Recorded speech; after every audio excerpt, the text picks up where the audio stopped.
And we are back once again with LosCEO Show. I know I forgot to do something. I forgot to mute that. We're back again with LosCEO Show. My name is Leo. I am the CEO of LosRadio.com. And today with me, I want to tell you a little story about a person that wanted to open up her own boutique, that wanted to get into dresses and the whole experience of weddings.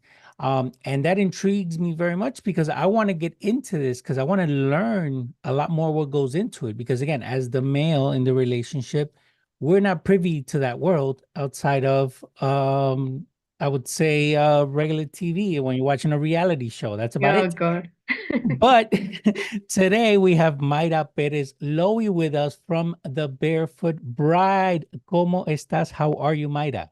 I'm good. I'm great, actually. How are you? I am okay. You like that intro? It was a little I different, do like right? that intro. It's pretty accurate. So let's get into the nitty-gritty of things. Now, you have a boutique in Red Bank, correct? I have a boutique in Red Bank, yes. Okay, so now what is it that you guys do? Do you guys have dresses that come from all over? Like, walk me Yes. through that experience. Because again, like I said in the intro, we're not privy to that world. So what happens? A girl's gonna get married, they call you.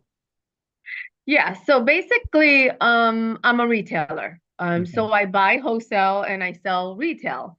Mhm. And I have brands. I have six brands, bridal brands in the store. Okay. So it pretty much is easy peasy. The Mhm. brides are very how can it, they're very smart and savvy Okay. when they're looking for their dream dress. Mhm. So they pretty much Google what they want, find the store that has it, comes to the store, Okay. tries on other dresses, and then narrows her search down after she's hit 3 or 4 stores. So it's a Okay. very long process. I think that people think that a bride walks into the store and says, "Oh my God, this is my dress. This is the first one I tried on. This is," Mhm. but it's really not that easy. I think a bride likes to think about it. She likes to step back. She likes to visit more than one location, more than one store. Mhm. And then ultimately, if she does find herself going back to that number one dress that she tried on and felt beautiful in, that's what she ultimately buys. Okay. So it's not immediate satisfaction. Like if you were going to a regular retail and you see a dress on a Mhm. rack, you go and you purchase that, you try it on in the fitting room and then you purchase that dress. In Okay. bridal, it takes 3 or 4 times before you actually purchase a dress. Okay. So now when that process is in place, you have, and again, the only point of reference that I have to all this is reality TV. So you have the mother comes in, the sister comes in.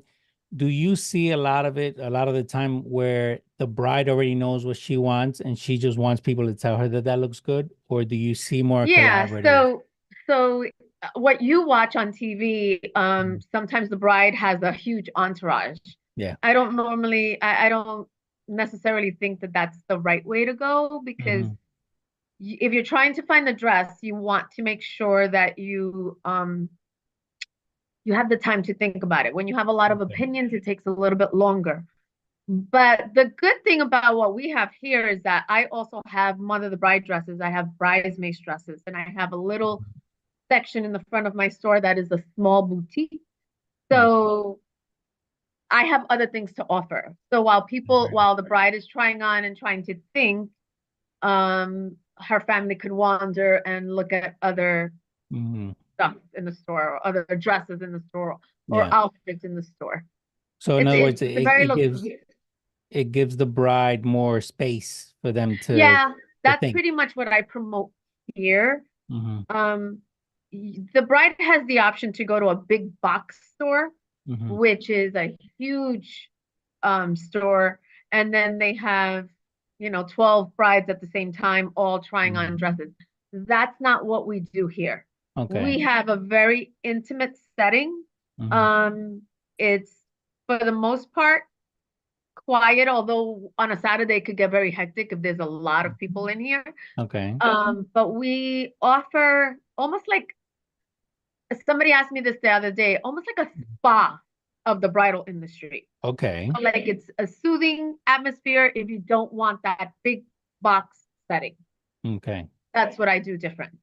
I love it. I love it. So, when we were speaking before coming on, you told me that you were blessed to want to help, right? And I think in the whole process of the bride looking for her ultimate dress, that's all helping because, Yes. again, they might come with an idea or they might have something that they see, but once they try it on, it's not the right fit.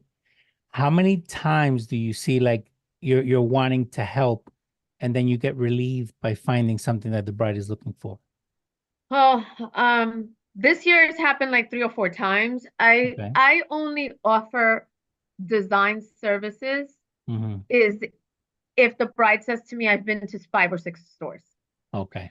And if she tells me you're my first stop, then I just keep my mouth shut and I wish her luck, going to the next Mm-hmm. location and have fun shopping is what I always say because you Very have nice. to have fun. It's not supposed to be a stressful. People think, oh my God, it's so stressful. It's not supposed to be. You're trying Mhm. on dresses, wedding gowns, stuff that you never try on every day. So Mhm. it's supposed to be a lot of fun. Okay. But if a bride has said to me, which happens a lot this year, I've been to 7 stores, Mhm. I can't find what I'm looking for. And then that's when I jump in and I say, well, why don't we dissect what you're looking for? Why don't we Mhm. pick a dress apart, get a sketch going, and get it manufactured for you? Okay. So So in other I've words, done they that they quite might like often. they might like the top from one and then Right. the train from another. Okay. Yep. Oh And then wow. that's what I do. Okay. So now what other ways do you like help people? You were telling me a little bit that you work with students. Oh, right. So there's a couple of schools, Johnson and Wales being one of them, Mhm. that offer merchandising majors, retail majors and stuff like that. And I've had the opportunity to have interns in my store Okay. for their last semester, um, which has been really fun. I love doing that. And Mhm. they get to learn. So when you're not in a big box setting where they have Yeah. thousands of people roaming around, and they have marketers, and they have payroll people, they have, people who just buy for the Mhm. store. In this store, I do it all. Okay. I do the buying, I do my payroll, I do my accounting, I do it all. So these students have been able to learn from me Mhm. what it's like to be an entrepreneur day to Okay. day. For the most part, a lot of them say, "Oh my God, I never want to be an entrepreneur." But some of them have gone off to own their own businesses, which has been really cool to Oh, very watch. nice. And it's funny because not everybody is meant to be an entrepreneur. And I usually tell people, No, you have to be crazy or you've been called crazy before yeah, getting into this. But I think having that hands-on experience that you offer there too, it helps them to kind of see if that's the path that they want to go. correct, correct. Some of them have gone off and had their own careers, had children, and now they're back helping me trying to going to my next phase, which is creating my Mhm. own bridal brand. Okay. Um, which I have always dreamed of doing, but it's a lot harder than it sounds. It's not like you wake up in Mhm. the morning and go, "Oh my God, I'm going to create a brand," and then all of a sudden it manifests. Like in the It's not movies, like that everything at comes all. together. Oh yeah, it's Yeah. such a long process. You got to find the factory, you got to find the fabric, you got to find a designer. There's so much that goes into it. So it takes a little bit, and you have Mhm. to have financial backing. Okay. So, you have to have the resources to do something like that and the stomach because because it's trial and error to do that. Mhm. Okay. So you say you're trying to get your own brand up and going. Do you have any designs that you're working on? Yeah, so Mm. right, we about 3 or 4 weeks ago we got our first dress in. Oh, very nice. Congrats. Thank you, thank Congrats. you. And it was very surreal because I never thought we were going to get to that point. And not only did I get my own dress, but I did get 2 jackets to go with it because we did a very simple design. And we wanted one dress kind of to be like a hybrid, which means that she could wear a jacket and then take the jacket off at the reception. Okay. So we did that for our very, very first dress, and we called her Haley. So hopefully Haley brings us a lot of luck. And now we are working on 4 other designs that we've already submitted to the factory, and we're just Mhm. waiting because you have to submit measurements and Okay. dimensions and all that. So we're in that process right now. So how does that work when somebody comes in? And do you guys have to tailor the dresses, or Yeah. how does So that if work? they're buying a designer that I already have here, Mm, and I have 2 designers actually that ship from Barcelona, which I'm very mm, proud of. But if they're buying one of those designers, I try and measure them as close as to a size as they possibly that as I possibly can, and okay. then tweak it when it comes in. So like if I Okay. buy, I don't know, I'm just gonna throw a size out there, girls, Yeah. not if I buy a size 12 for her, but she's smaller on top, then we have to get the seamstress Okay. um to size it down and Okay. make it fit so that she looks like she's wearing a glove at her wedding. Oh, very nice. So, we've spoken a lot about the boutique itself and the processes and everything, but tell me, how did you get into all this? I I'll tell you a really quick story. Yeah. I was born in Puerto Rico, and I grew up in the South Bronx. Hmm. I used to read a lot as a kid. Okay. And one of the very, very I used to read with a dictionary because when you're trying to learn English, Hmm. because your parents are speaking in Spanish Yes. all the time, you're learning English in school or by watching Sesame Street, which is what we did in my house. But I remember reading a book and I had to look up the word apparel. Okay. And when I looked up the word, I remember going, "Oh, I'm supposed to own a bridal boutique." I think I was about 7 or 8 years old. It was a Okay. very weird experience. So then I just went into retail my entire life. I went to fashion Okay. industries, took a semester at FIT, and it was just a long process. Then I worked in stores, Hmm. and then I went and I got my certificate in event planning, and Okay. I just fell into weddings. And then one day, this store, because I bought a turnkey. Hmm. My girlfriend was a real estate agent, and she said, "Oh, Myra, there's a store for sale. Maybe you can combine both businesses." One thing led to the other. Boom, I'm Hmm. the owner of the Barefoot Bride, and that's it.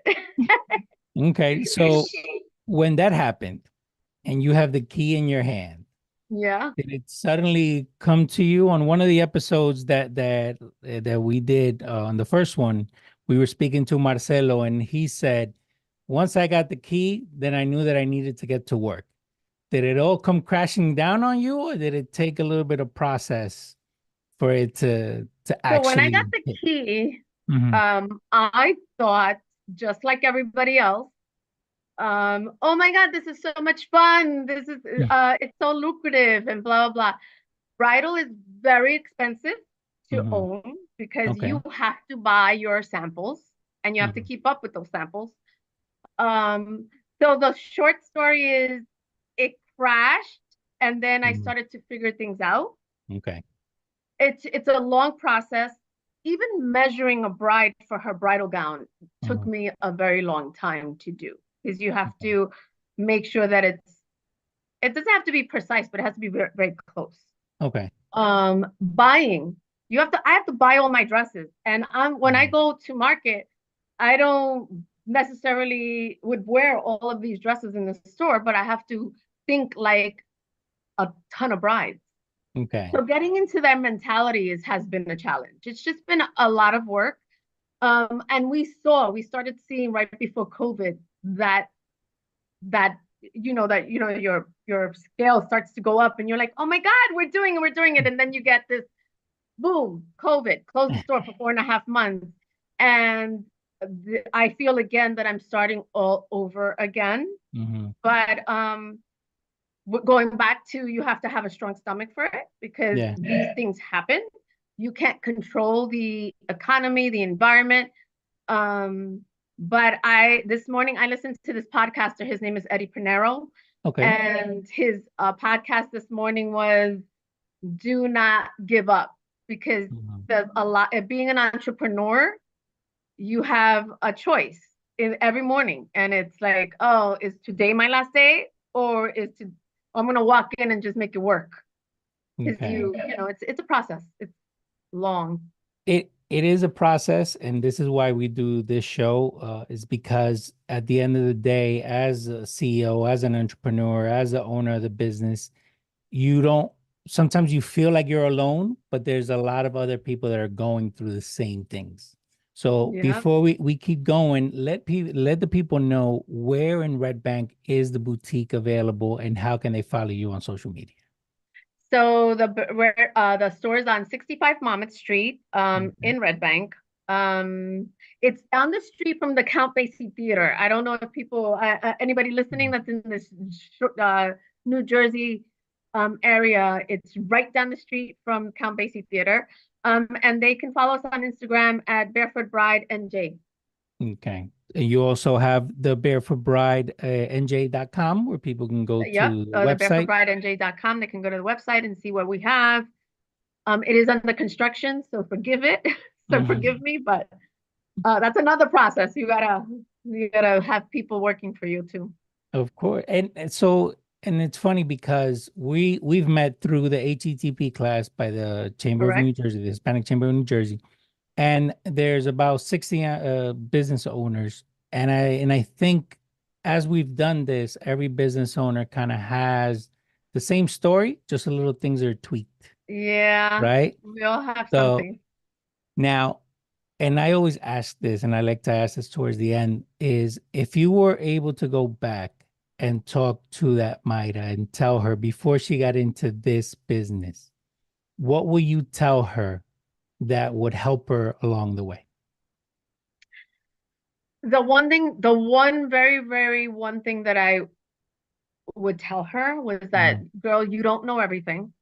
Okay. Because by the time I bought the store, I had done all of the kinds of retail that there was. And what I mean by that is that I did children's clothing, and then I went into women's clothing, and then I did hard lines, which I worked for a company, a music company for a little while.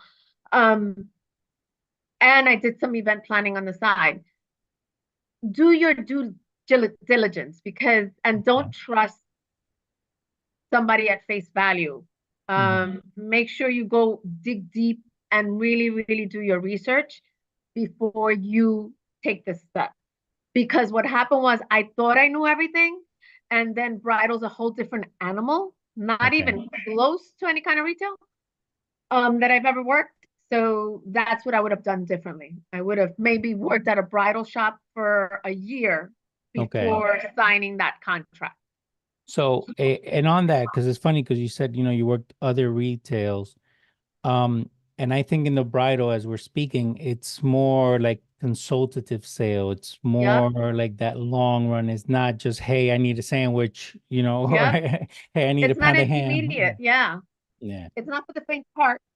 If you anybody that thinks that, oh my God, this must be so fun. It is fun dressing people, but you're Mhm. not always going to get that sale. Just like a car salesman is not always going to get that car sold. Okay. They People go back, oh, let me test drive this again. It's the Yes. same thing, same exact thing. So, and I'm going to end with this question. When you finally have that bride that, let me reword it like this. What is the best view that you have or the best feeling when that bride tries on the dress and she loves it or the day that she wears it? So I have to tell you, I've been doing this for 17 years. Okay. And every now and then, when I'm here on a Saturday or Friday or Saturday, which are my busiest days, and I'm running around and I see that bride come out of the fitting room, even if she's not my bride, and I Mhm. know, I see it on her face that this is her dress.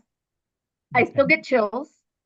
And I don't like to hard sell, so I just go Mhm. over and I say, and I compliment her. Okay. And it happened to me this Saturday. I had a bride. She walked out of the fitting room, and the dress that she tried on, it was the first dress that I put her in. Mhm. Um, and she just looked amazing. And I just saw, I got chills, and then her mother started crying, so I knew I was right. But if I were to dress her, because I offer dressing the bride the day of the wedding, Mhm. if I were to dress her the day of the wedding and I watched her walk down the aisle, I would probably cry as well. So it happens to me in both. Because I still get a kick out of looking at their face. And I love to see the groom when he sees his bride for the first time. Mhm. I love that as well. I think that's special. No, I love it. And I'm going to tell you this. I love this interview. I love how we've been able to get into the mind of the CEO, into the mind of the entrepreneur. And I think, again, I want to thank you for your time. The take today, we had to reschedule, but it's because that's the business that we're in. Yeah. So, Yeah. Sorry so about that. no. And this is what I tell people, right? And it's funny because I learned this early on because I also did retail way back in my career. And it was that, the customer doesn't have to leave their house to come and spend their money with you. They Yep. choose to leave their house. Mhm. So I think a lot of people forget that. And I totally understand with anybody that's in any business, if you have to reschedule, you have to reschedule. It happens. Yeah. So, but I want to thank you once again for being on the show Thank with us. you. Let the people know where they can find you again and the address of the boutique. 65 Mama Street in Red Bank and the Barefoot Bride and J.com. Okay. So now I will want to thank you for being with us again. Thank You guys can you. share the content, let the people know that we are here. And once again, I am Leo from LosRadio.